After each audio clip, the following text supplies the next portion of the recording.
আসসালামু আলাইকুম বন্ধুরা, ঘরোয়াভাবে হোম রেমেডি আজকে একটি বলবো।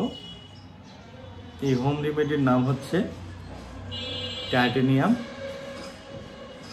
এটি বিটি অর্থাৎ আমেরিকা। এটি কোন লক্ষণে কিভাবে সেবন করবেন খুব সংক্ষিপ্ত আকারে বলবো অল্প সময়ের মধ্যে।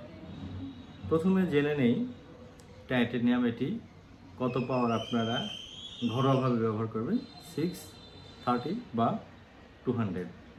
টাইটেনিয়াম এটি পুরুষদের ক্ষেত্রে স্পার্মাটোরিয়ার ক্ষেত্রে একটি খুবই এসেনশিয়াল হোমিওপ্যাথিক মেডিসিন, খুবই এসেনশিয়াল। শুধু স্পার্মাটোরিয়া না, যাদের শুক্রাণু কম, যাদের পাতলা থাকে, পানির মতো পাতলা, তাদের ঘন করতে এই টাইটেনিয়াম হচ্ছে পাওয়ার মেডিসিন।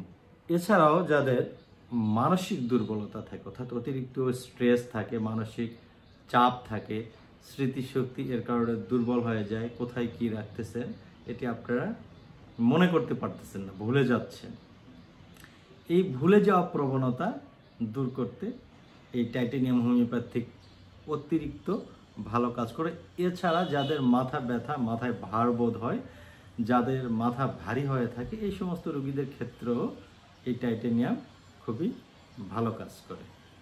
টাইটেনিয়াম এটি প্রথমে আপনাকে ঘরোয়াভাবে গ্লোবিউল বা পিল নিতে হবে, অথবা হোমিওপ্যাথিক ফার্মেসি থেকে আপনারা তৈরি করে নিয়ে আসতে পারেন। এই গ্লোবিউল বা পিলে করে টাইটেনিয়াম ফোটায় ফোটায়, যে সাদা ঔষধগুলো ফোটায় ফোটায় 12 থেকে 15 ফোঁটা মিক্সড করতে হবে, এবং এরপরে এটি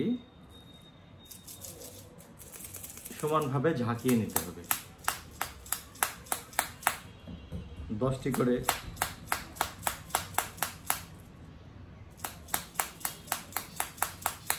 ঝাঁকি দিলে এটি গ্লোবিউল বা বড়িতে একদম মিক্সড হয়ে যাবে।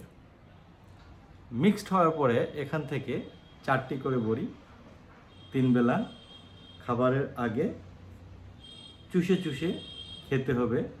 যাদের স্মৃতিশক্তি দুর্বলতা, মানসিক দুর্বলতা, স্পার্মাটোরিয়া, পার্টনারের কাছে সময় পাচ্ছেন না, তাদের এই সমস্যাগুলো দূর হয়ে যাবে। অবশ্যই একজন আপনার পরিচিত ডাক্তারের পরামর্শ নেবেন। ঘরোয়াভাবে 15 দিন বা 1 মাস খাবেন, দেখবেন আপনার সমস্যাগুলো সব নিয়ন্ত্রণে চলে আসছে।